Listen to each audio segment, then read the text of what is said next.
Hello dear students of class 12th and 11th also. कल हम लोगों ने हर्शे और चेस का एक्सपेरिमेंट पढ़ा था और उसके पहले ग्रिफिथ का एक्सपेरिमेंट पढ़ा। और इन दोनों एक्सपेरिमेंट के बेसिस पर ये प्रूफ हो गया था कि DNA act is a genetic material. मतलब डीऑक्सी राइबोन्यूक्लिक एसिड जो रहता है वो जेनेटिक मटेरियल के रूप में फंक्शन करता है। अब जैसे मैंने आपको जब ये चैप्टर स्टार्ट किया था तब मैंने आपको बताया था कि there are some plant and animal viruses, मतलब कुछ पादप और जंतु विषाणु होते हैं जिनके अंदर अनुवांशिक पदार्थ आरएनए भी होता है।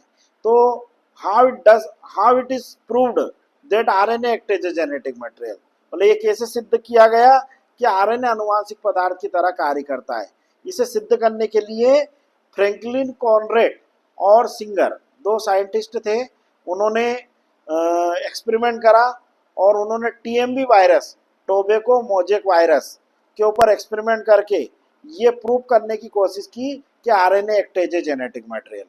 टोबैको मोजेक वायरस, जिसको शॉर्टकट में टीएमबी कहते हैं, उसमें आरएनए जेनेटिक मटेरियल होता है और आरएनए का पूरा नाम आप सभी को मालूम है, राइबोन्यूक्लिक एसिड होता है।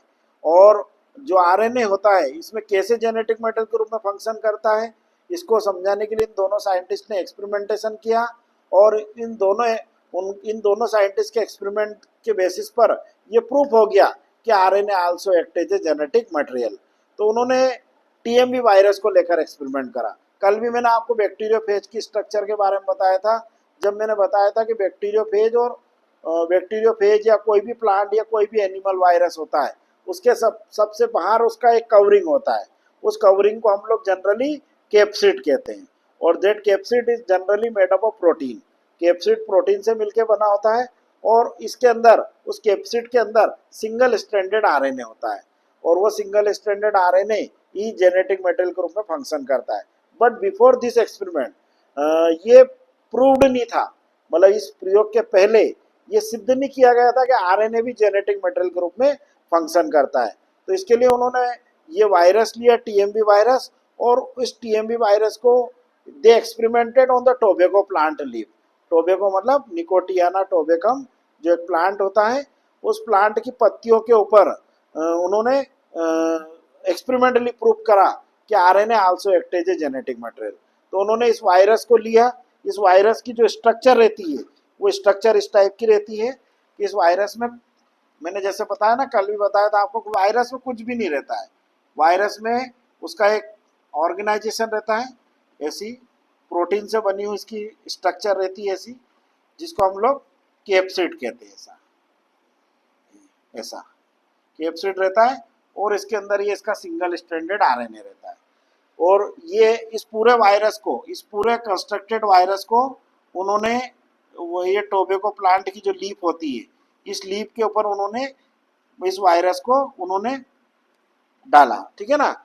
और उन्होंने देखा कि जब इस पूरे जो ये वायरस है इसका ये जेनेटिक मटेरियल है आरएनए, है ना, और इसका ये प्रोटीन कवर है जिसको कैप्सिड कहते हैं, याद रखना, है ना, क्या कहलाता है, कैप्सिड। और ये सिंगल यूनिट, एक को अगर आप बाहर निकाल के अगर ऐसे देखोगे तो ये कहलाए कैप्सोमियर, ठीक है।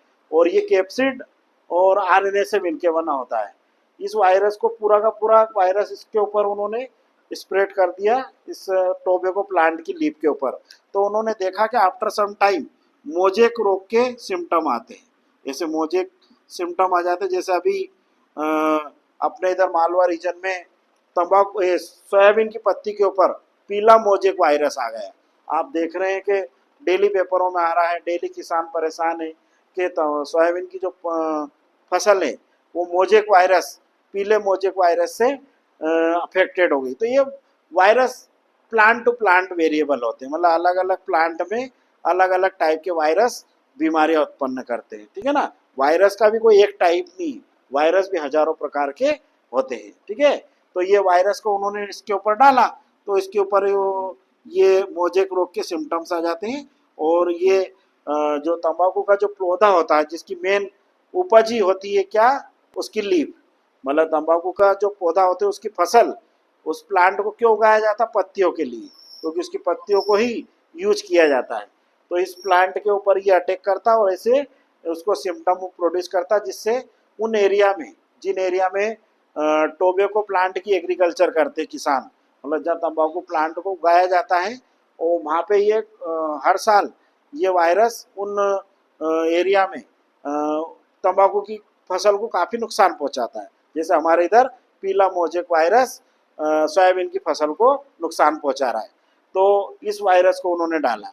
फिर उन्होंने क्या काम करा नेक्स्ट एक्सपेरिमेंट में उन्होंने क्या काम करा, इस वायरस को उन्होंने, इसका ऑर्गेनाइजेशन उन्होंने ब्रेक कर दिया, मतलब इसका संगठन को उन्होंने तोड़ दिया, मतलब आरएनए अलग कर दिया और कैप्सिड अलग कर दिया। फिर उन्होंने क्या काम करा कि जो कैप्सिड है, ये कैप्सिड को जो प्रोटीन का पार्ट था, इस प्रोटीन पार्ट को उन्होंने इस तंबाकू की लीफ के ऊपर उन्होंने ऐसा डाल दिया। तो उन्होंने देखा कि बहुत समय तक देखा कि there is no symptom of mosaic disease, मतलब मोजेक रोग के कोई लक्षण प्रकट तंबाकू की पत्तियों के ऊपर नहीं हुए और द लीफ रिमेन हेल्दी, मतलब वो पत्तियां स्वस्थ बनी रही।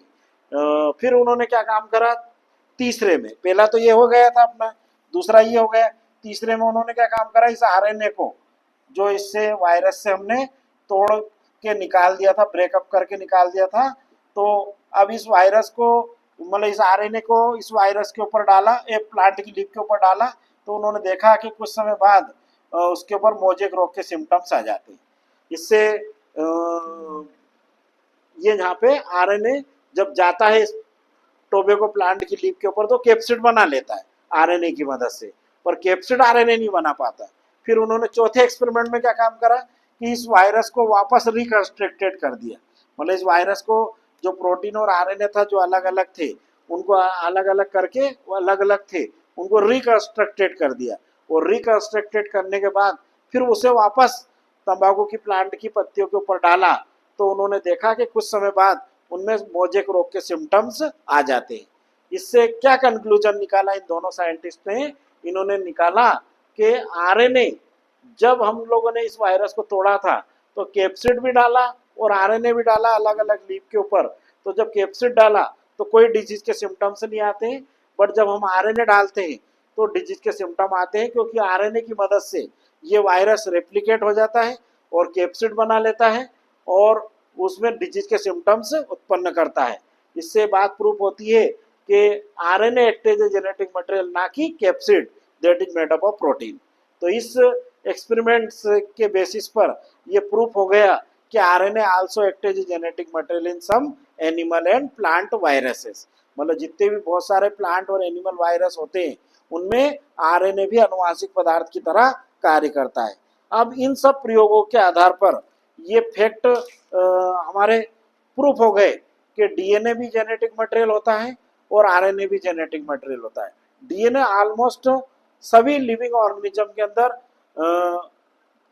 जेनेटिक मटेरियल के रूप में वर्क करता है, फंक्शन करता है, except few plant and animal viruses. और जो आरएनए होता है act as a genetic material in some plant and animal viruses. अब प्लांट वायरस में जैसे मैंने अभी आपको बताया ये टीएमवी वायरस है ना, टर्निप येलो मोजेक वायरस है, ये सोयाबीन वाला वायरस है, इन सब में आपका आरएनए जेनेटिक मटेरियल। इसी प्रकार एनिमल के अंदर जैसे हमें एड्स डिजीज हो जाती है, एक्वायर्ड इम्यूनोडेफिशिएंसी सिंड्रोम, उसका जो कॉजिंग वायरस है एचआईवी, उसके अंदर भी जेनेटिक मटेरियल आरएनए होता है।